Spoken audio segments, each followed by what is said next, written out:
여러분 혹시 봄마다 야심차게 씨앗을 심고 싹이 트기를 기다렸다가 막상 자라난 모종이 힘없이 쓰러지거나 시들어버려서 좌절하신 적 있으신가요?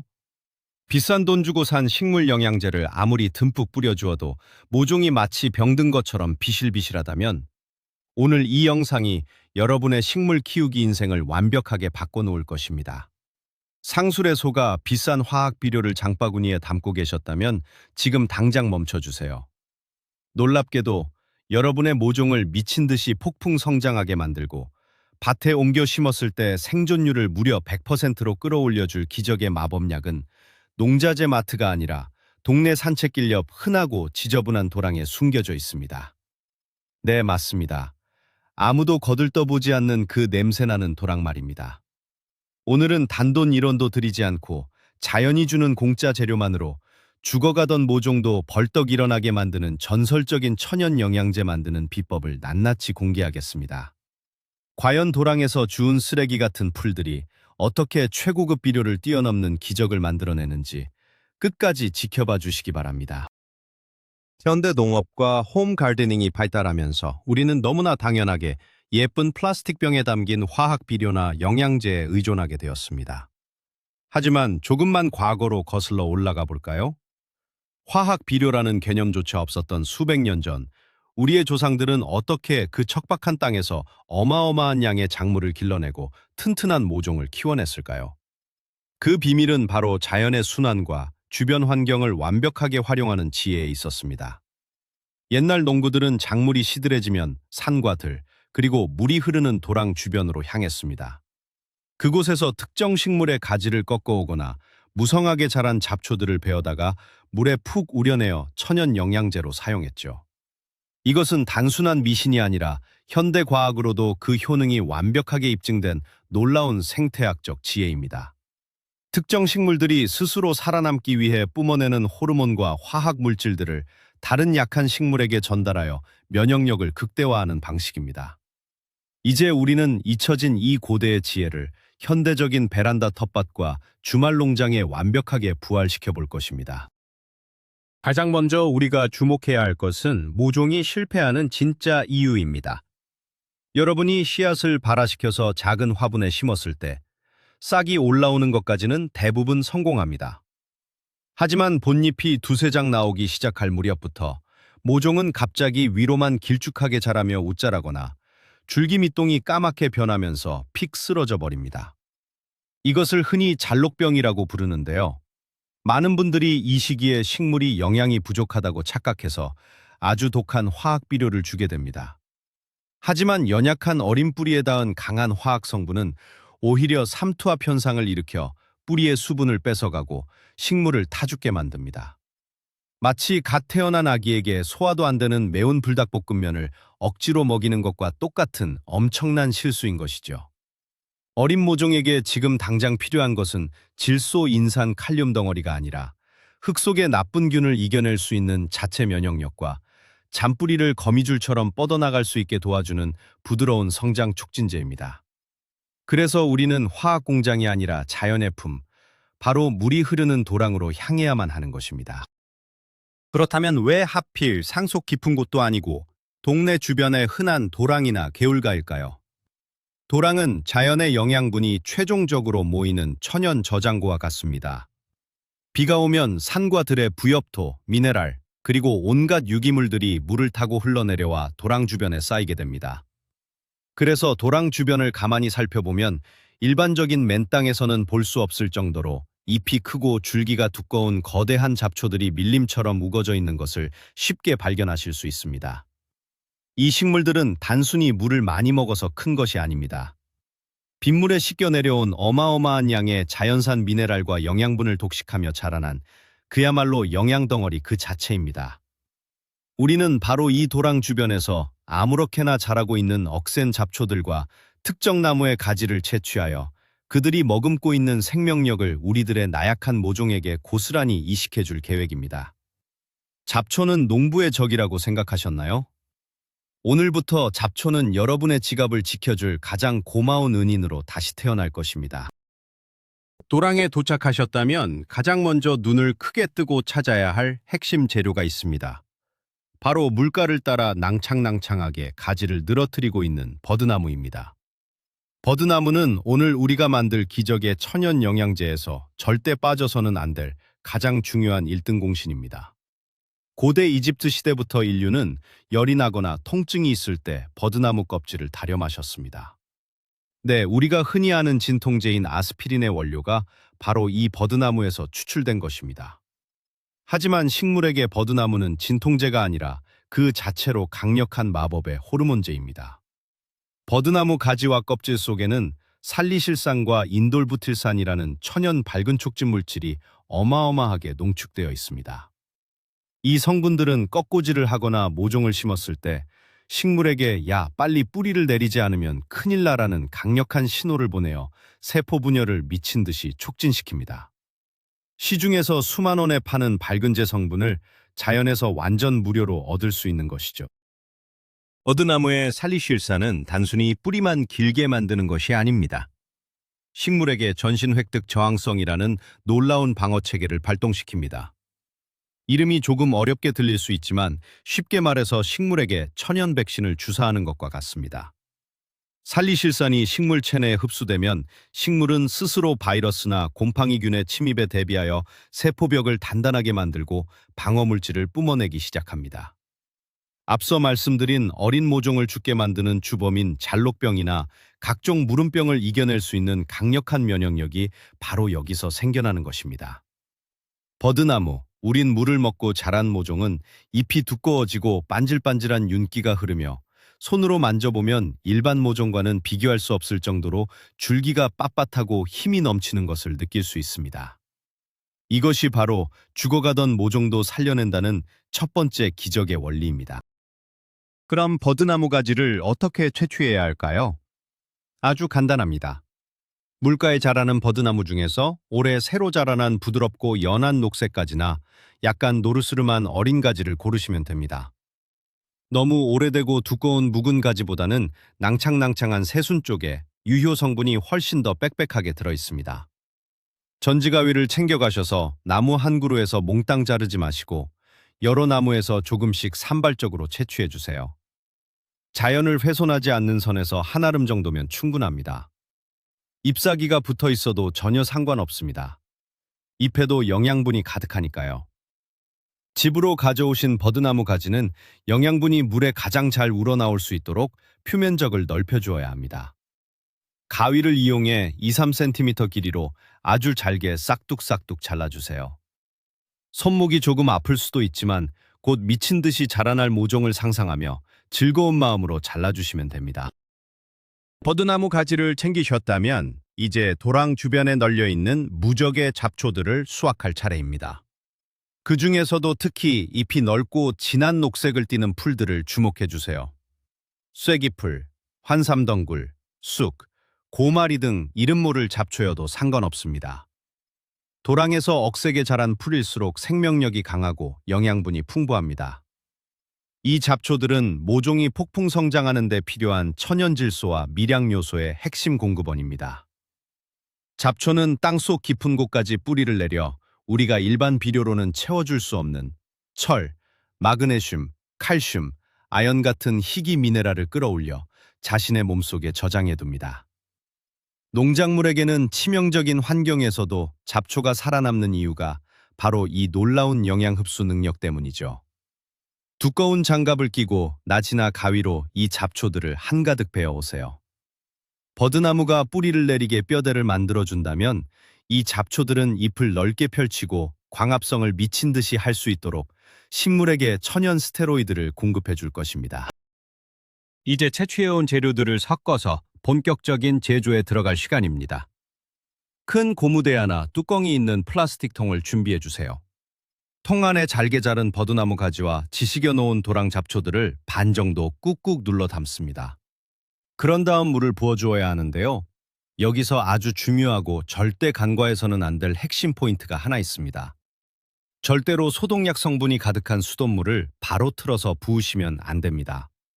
수돗물에 들어있는 염소 성분은 재료에서 빠져나오는 좋은 유익균들을 모조리 죽여버립니다. 가장 좋은 것은 비가 올 때 빗물을 받아서 사용하는 것이고 만약 수돗물을 써야 한다면 하루 이틀 정도 넓은 대야에 받아두어 염소 성분을 완전히 날려보낸 뒤에 사용하셔야 합니다. 식물이 살기 좋은 환경을 만들어주는 미생물들을 지켜내는 것이 이 천연 영양제 성공의 열쇠라는 사실을 꼭 기억해 주세요. 물을 통해 80% 정도까지 찰랑찰랑하게 부어주셨다면 이제 자연이 요리할 수 있는 시간을 주어야 합니다. 뚜껑을 덮고 직사광선이 닿지 않는 서늘하고 그늘진 곳에 통을 방치해둡니다. 2, 3일 정도 지나고 뚜껑을 열어보면 물 표면에 뽀글뽀글 거품이 올라오기 시작할 텐데요. 이것은 아주 지극히 정상적이고 훌륭한 신호입니다. 도랑식물들에 붙어있던 수많은 유익균들이 물속에서 번식하며 식물의 영양분을 아주 잘게 분해하고 있다는 증거입니다. 마치 우리가 먹는 김치나 된장이 맛있게 발효되는 과정과 완벽하게 똑같습니다. 하루에 한 번 정도 막대기로 저어주면서 공기를 통하게 해주면 호기성 미생물들이 더욱 활발하게 움직여서 영양제가 부패하지 않고 아름답게 숙성될 수 있습니다. 정성을 들여 저어줄수록 모종이 먹기 좋은 최고의 형태가 됩니다. 일주일에서 2주일 정도 시간이 흐르면 물의 색깔이 진한 보리차나 한약처럼 갈색 혹은 진한 녹색으로 변하게 됩니다. 그런데 이때 여러분을 조금 당황하게 만들 수 있는 부작용이 하나 나타납니다. 바로 냄새입니다. 뚜껑을 열면 마치 시골 외양간이나 비온 뒤에 진흙탕에서 날 법한 쿰쿰하고 야생적인 냄새가 코를 찌를 것입니다. 아파트 베란다에서 만드셨다면 가족들의 따가운 눈총을 받을 수도 있겠죠. 하지만 이 냄새는 결코 썩은 냄새가 아닙니다. 질소 성분이 분해되면서 아미노산 액비가 완성되었다는 영광스러운 훈장과도 같은 냄새입니다.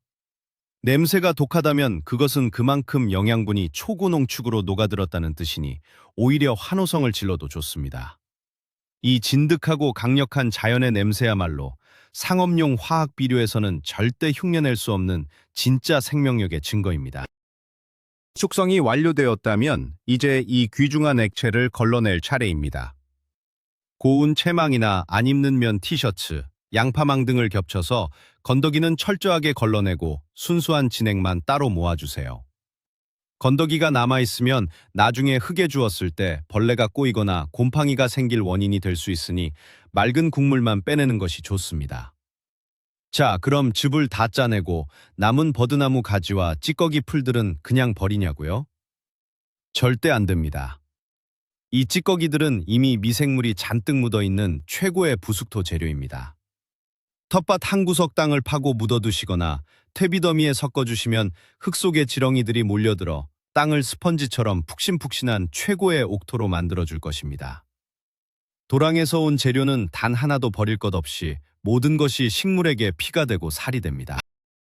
이제 가장 중요하고 치명적인 단계가 남았습니다.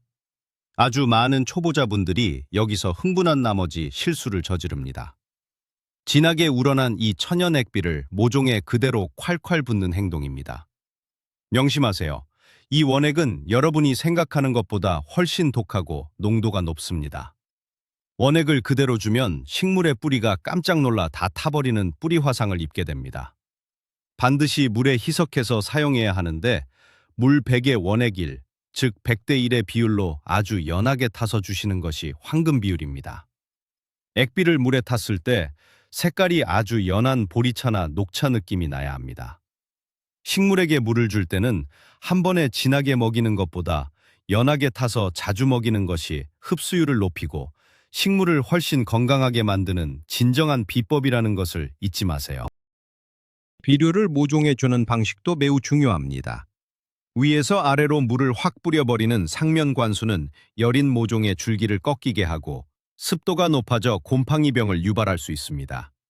가장 완벽한 방법은 저면 관수입니다. 얕은 쟁반이나 대야에 희석한 액비를 찰랑거릴 정도로 담아두고 그 위에 모종 화분들을 올려두는 것입니다.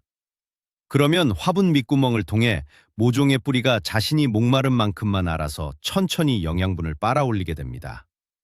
이 방법을 사용하면 뿌리가 물을 찾아 화분 맨 밑바닥까지 스스로 깊게 뻗어나가게 되어 흙을 단단하게 움켜쥐는 튼튼한 뿌리 체계를 형성할 수 있습니다. 저면관수로 액비를 흡수한 모종들은 마치 근육 운동을 한 것처럼 뿌리의 양과 굵기가 일반 모종에 비해 두세 배 이상 차이가 나게 됩니다. 뿌리로 영향을 주는 것 외에 또 다른 환상적인 응용법이 있습니다. 바로 잎에 직접 영양을 공급하는 옆면 시비입니다. 희석한 액비를 고운 분무기에 담아 모종의 잎사귀 앞면과 뒷면에 흠뻑 젖도록 뿌려주는 것입니다. 식물의 잎 뒷면에는 사람의 코처럼 숨을 쉬고 수분을 흡수하는 기공이 열려 있습니다. 이 기공을 통해 버드나무의 산리실산과 잡초의 미세 영양소가 직접 침투하면 뿌리로 흡수되는 것보다 훨씬 빠르고 즉각적인 효과를 볼 수 있습니다. 잎이 약간 누렇게 변하거나 성장이 정체되어 있을 때 옆면 시비를 해주면 단 며칠 만에 잎이 짙은 초록색으로 코팅된 것처럼 반짝반짝 빛나게 됩니다. 단, 옆면 시비는 뜨거운 한낮에 하면 물방울이 돋보기 역할을 해서 잎이 탈 수 있으므로 반드시 해가 지기 전 늦은 오후나 이른 아침에 해주셔야 합니다. 드디어 애지중지 키운 모종을 넓은 텃밭이나 큰 화분으로 옮겨 심는 정식날이 다가왔습니다. 식물에게 있어 좁은 화분에서 뽑혀 낯선 흙으로 옮겨지는 이 정식 과정은 엄청난 스트레스입니다. 사람으로 치면 말도 안 통하는 먼 타국으로 갑자기 이민을 가는 것과 같은 충격이죠. 이때 모종은 심각한 몸살을 앓으며 시들해지는데 이를 정식 스트레스라고 합니다. 하지만 우리에게는 기적의 액비가 있습니다. 밭에 모종을 심기 전날 모종 화분을 통째로 우리가 만든 버드나무 액비에 푹 담가 뿌리가 충분히 젖도록 해주세요. 그리고 옮겨 심을 구덩이에도 이 액비를 흠뻑 부어줍니다. 이렇게 하면 버드나무의 천연 진통제 성분이 식물의 스트레스를 완화해주고 미생물들이 새로운 흙에 빠르게 정착할 수 있도록 안전한 보호막을 형성해줍니다. 밭에 정식하고 나서 3일에서 5일 정도 지나면 여러분의 두 눈을 의심하게 될 기막힌 결과가 나타나기 시작합니다. 보통의 경우 밭에 옮겨 심으면 며칠 동안은 잎이 축 처지고 기운을 못 차리는 것이 당연합니다. 하지만 우리 비법, 액비를 먹고 자란 모종들은 정식 몸살이라는 단어가 무색하게 다음 날부터 잎을 빳빳하게 쳐들고 태양을 향해 당당하게 서 있을 것입니다. 줄기 아랫부분을 흙 살짝 파서 확인해 보시면 기존의 누렇고 늙은 뿌리 옆으로 하얗고 싱싱한 잔뿌리들이 새롭게 폭발적으로 뻗어나와 주변 흙을 꽉 움켜쥐고 있는 경이로운 장면을 목격하시게 될 겁니다. 이 하얀 잔뿌리들이 바로 여러분의 모종 생존율을 100%로 만들어주는 핵심 원동력이며 앞으로 어마어마한 양의 열매를 수확하게 해줄 파이프라인입니다. 혹시 이런 걱정이 드실 수도 있습니다. 도랑에서 잡초를 뜯어와서 액비를 만들면 혹시 나쁜 벌레나 잡초 씨앗까지 밭에 퍼지는 거 아닐까요? 아주 예리하고 합리적인 의심입니다. 하지만 걱정하지 않으셔도 됩니다. 우리가 물에 담가 2, 3주 동안 현기성 발효를 시키는 과정에서 잡초의 씨앗들은 숨을 쉬지 못해 껍질이 녹아내리고 발화 능력을 완전히 상실하게 됩니다. 나쁜 해충의 알들 역시 밀폐된 물속에서는 살아남지 못하고 모두 영양분으로 분해되어 버립니다. 오히려 이렇게 만들어진 냄새나는 액비는 식물에게 유익한 균의 세력을 기하급수적으로 늘려주어 토양 속에 숨어있던 선충이나 곰팡이 같은 병원균들이 꼼짝하지 못하도록 억제하는 강력한 친환경 농약의 역할까지 동시에 수행하게 됩니다. 이 천연 비료의 또 다른 장점은 부작용이 거의 없다는 점입니다. 화학 비료는 실수로 농도를 진하게 맞추거나 너무 자주 주게 되면 땅속에 염류가 축적되어 땅이 딱딱하게 굳어버리고 결국 식물이 독성에 죽게 됩니다. 하지만 우리가 만든 도랑잡초와 버드나무 액비는 100% 순수 유기물입니다. 흙 속에 들어가면 포양 미생물들의 먹이가 되어 땅을 숨쉬게 만들고 때알 구조라는 부드러운 흙으로 개선해줍니다. 많이 준다고 해서 독이 되는 것이 아니라 땅을 더욱 비옥하게 만드는 저축을 하는 것과 같습니다. 비싼 돈 주고 무거운 상토나 퇴비를 포대째로 매년 사다 나를 필요 없이 여러분이 산책하며 주워온 자연의 부산물만으로도 땅을 완벽하게 재생시킬 수 있는 지속가능한 농법의 끝판왕인 셈입니다. 지금까지 상추, 고추, 토마토 같은 텃밭 모종 위주로 설명을 드렸지만 이 기적의 비법은 집안에서 애지중지 키우시는 비싼 관엽식물이나 난초류에도 똑같이 놀라운 마법을 발휘합니다. 오랫동안 새잎을 내지 않고 성장이 멈춘 몬스테라나 둔가리 후 잎이 시들어가는 고무나무, 혹은 뿌리가 썩어 죽어가던 다육식물에게 버드나무 액비를 연하게 타서 관수해보세요.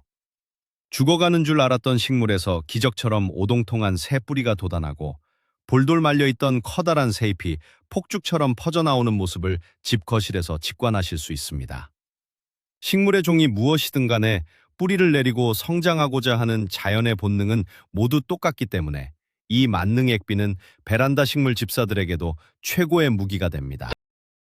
여러분, 자연은 언제나 우리에게 해답을 제시해 줍니다.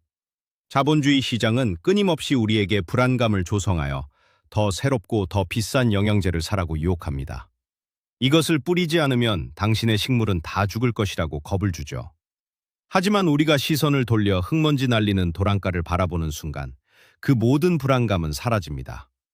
비바람을 견디고 잡초가 억세게 자라나는 그곳에 수억 년 동안 진화해온 식물들의 생존 데이터와 영양분이 고스란히 담겨 있습니다.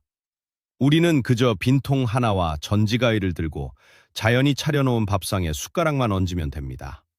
그것이 바로 돈 한 푼 들이지 않고 자연의 거대한 생명력을 나의 작은 화분과 텃밭으로 초대하는 가장 경이롭고 지혜로운 방법입니다. 오늘 당장 장갑을 끼고 동네 한 바퀴를 돌아보시는 건 어떨까요? 평소에는 지저분하게만 보이던 도랑의 풀들과 물가에 흔들리는 버드나무가 이제는 여러분의 식물을 살려줄 황금 덩어리로 보이기 시작할 것입니다. 약간의 수고로움과 냄새를 견딜 인내심만 있다면 여러분은 세상에서 가장 강력하고 안전한 나만의 천연 비료 공장을 가지게 되는 것입니다. 오늘 알려드린 이 비밀을 통해 올봄 여러분의 텃밭과 베란다에 죽는 식물 하나 없이 싱그러운 초록빛 생명이 뿜어져 나오기를 진심으로 응원합니다. 자연이 주는 공짜 보약을 마음껏 활용해 보세요. 자, 오늘 우리는 아무도 거들떠보지 않는 도랑가의 잡초와 버드나무 가지가 어떻게 수만 원짜리 최고급 화학 비료를 압도하는 기적의 천연 발근제이자 영양제로 변신하는지 그 모든 비밀을 파헤쳐 보았습니다. 버드나무의 살리실산이 뿜어내는 폭발적인 뿌리 성장, 그리고 잡초가 머금은 풍부한 미네랄의 조화는 단순히 영양을 공급하는 것을 넘어 식물 스스로 질병을 이겨내는 강력한 전신 면역력을 선물해 줍니다. 이제 비싼 돈 주고 화학 비료를 사며 모종이 죽을까 전전긍긍을 하던 시절은 끝났습니다. 자연은 이미 여러분의 발밑에 100% 생존의 해답을 공짜로 마련해 두고 있었습니다. 여러분도 이 놀라운 반전을 텃밭과 베란다에서 직접 경험해 보시길 바랍니다. 오늘 영상이 여러분의 식물 키우기에 새로운 돌파구가 되었다면 구독과 좋아요, 그리고 알림 설정까지 꾹 눌러주세요. 혹시 여러분만의 독특한 천연 거름 만들기 비법이나 주변에서 쉽게 구할 수 있는 재료로 식물을 살려본 재미있는 경험이 있으신가요? 여러분의 소중한 경험과 아이디어를 지금 바로 댓글로 남겨주세요. 다음번에도 여러분의 지갑을 지키고 식물은 춤추게 할 놀라운 꿀팁으로 찾아오겠습니다. 시청해주셔서 감사합니다.